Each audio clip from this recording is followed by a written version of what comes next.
O governo decidiu demitir o secretário da Criança e do Adolescente do Ministério dos Direitos Humanos, que é o Cláudio Augusto Vieira da Silva, após denúncia de assédio. A decisão foi publicada no Diário Oficial da União. Cláudio Augusto era assessor do ex-ministro Silvio Almeida, que também foi exonerado após denúncias de assédio. Uma das vítimas de Almeida, do ex-ministro, teria sido a ministra da Igualdade Racial, Aniele Franco. Vou começar com a Luana, que falou há mais tempo aqui na mesa. Para além dessa questão das denúncias que devem, mais do que precisam ser investigadas, queria que você colocasse nesse bolo do seu comentário a decisão do STF de sim fazer o julgamento do ex-ministro no STF com foro privilegiado.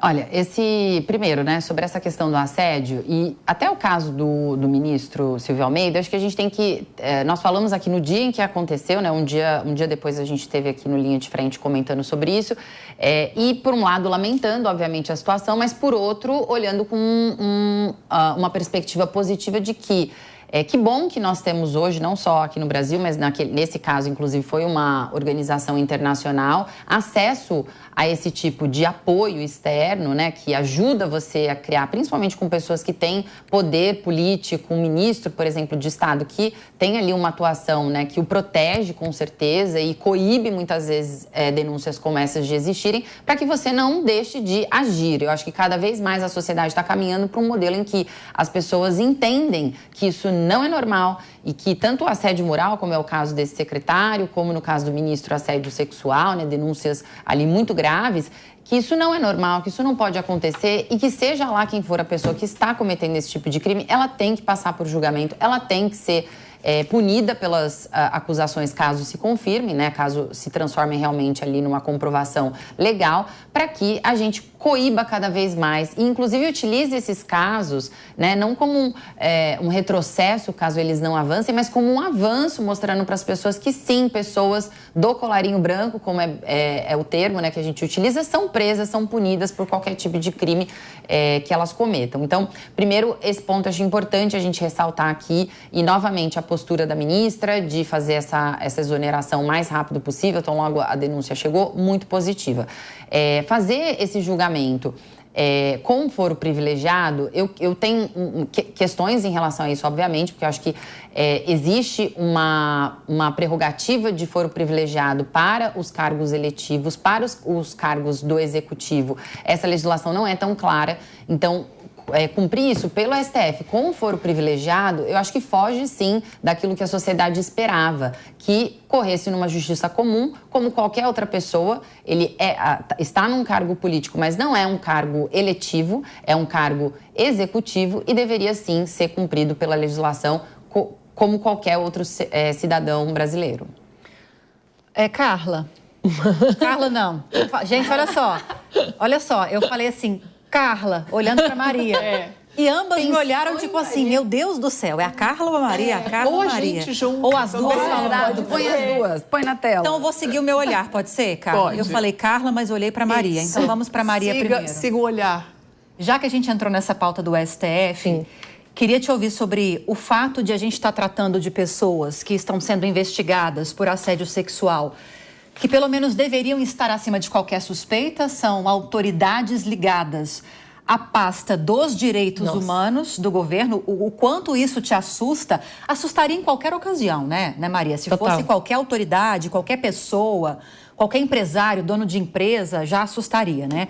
Vinda essa acusação de um ex-ministro, assusta ainda mais.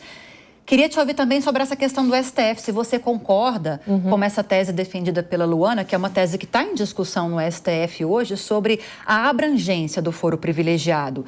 Ele deve valer só enquanto a autoridade está no cumprimento do exercício público, ou ainda que ele deixe o cargo, como é o caso de Silvio Almeida, mas como se trata de um crime.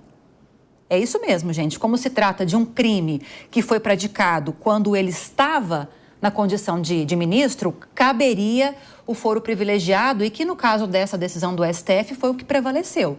Porque, embora não seja mais ministro, o STF que vai julgar, que vai tocar esse inquérito, Maria. Primeiramente, eu queria abrir a minha fala me solidarizando com as vítimas, porque o assédio sexual, ele tá aí, ele sempre existiu, especialmente em espaços de poder. A gente sabe que isso é subnotificado. Muitas das vítimas que são vítimas de situação assim não têm coragem de falar. Tamanha a situação, tamanha a vergonha, porque a vítima fica envergonhada assim. O Silvio de Almeida exercia uma posição de extrema autoridade, de extrema relevância, não só pelo seu cargo como ministro, mas pela figura que ele representava na sociedade brasileira. Então, ele assumiu o cargo dele como uma cota intelectual, que eu quero dizer com isso. Ele estava lá pela sua tecnicidade. O Silvio de Almeida é um autor conhecido, que lançou muitos livros, que era autoridade no assunto, inclusive no assunto racial no Brasil, que é uma questão tão delicada que até hoje é um problema muito grande na nossa sociedade. Então, eu me pergunto qual o impacto disso tudo, qual o impacto que tem uma figura dessa que chegou onde chegou, passando por tamanha vergonha, tamanha comportamento nojento, assim como o seu assessor, né? Eu não consigo nem pensar aqui a bagunça que deveria ser dentro desse gabinete, com esses dois homens exercendo tamanho cargo de poder numa pasta extremamente importante que são os direitos humanos numa sociedade como o Brasil, tendo esse tipo de conduta, né? Então, primeiramente, eu queria me solidarizar e lamentar pela situação, pelo caso, infelizmente, é mais corriqueiro do que a gente pensa. E subnotificado, como eu bem falei. Mas eu faço coro ao que a minha colega Luana disse aqui na mesa. Eu acho que ele exercia, né, esses assédios, até onde a gente tem conhecimento, essas denúncias ocorreram enquanto ele exercia o cargo. Porém, acredito que um assediador como esse já tem um histórico antes mesmo dele exercer esse cargo. Então, eu acho que a questão do foro privilegiado pode ser um problema, porque eu estou aqui refletindo um comportamento que já deve ter sido praticado antes dele exercer esse cargo, porque ele já tinha uma carreira aí extensa e longa, e uma pessoa que assedia não começa da noite para o dia, é um comportamento de longo prazo. Então, faço coro aqui a minha colega Luana, que ele deveria estar sendo julgado na justiça comum, para também, inclusive, repercutir como um exemplo de julgamento para toda a sociedade que já tem uma grande aversão a todos esses fóruns privilegiados e de poder. Então, deveria ser, sim, usado como exemplo e estar na justiça comum do Brasil. Jess e Carla querem arrematar o assunto ou podemos... Você colocou um questionamento, Lívia, que eu gostaria de colocar também, sim, que é a questão da decisão do foro, né? Sim. Eu acho que esse é um tópico central na nossa democracia e que vai muito de encontro ao tópico que nós falamos anteriormente, que é a questão da insegurança jurídica, que não está só, obviamente, nos investimentos, né? A decisão da manutenção do foro privilegiado do ministro Silvio de Almeida, eu acho que ela é problemática por uma outra questão, que é a questão da quantidade de processos e decisões mais importantes que a nossa Suprema Corte, o STF, tem à frente disso.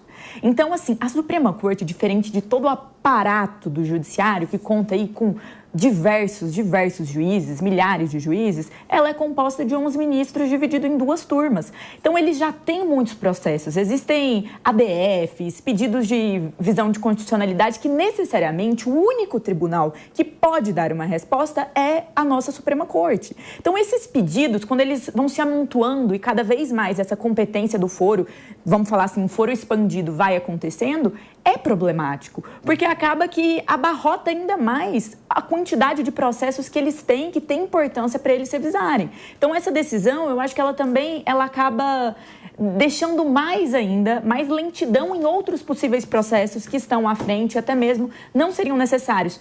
Ele não tem essa prerrogativa naturalmente, então que fosse para o Tribunal Comum, até para tirar ali a quantidade de processos e a quantidade de decisões que os ministros já têm como prioridade. Mais uma vez, os aspectos de constitucionalidade são exclusivos deles. Então tem decisões extremamente importantes que estão lá na mesa. Eu acho que mais esse processo não valeria a pena.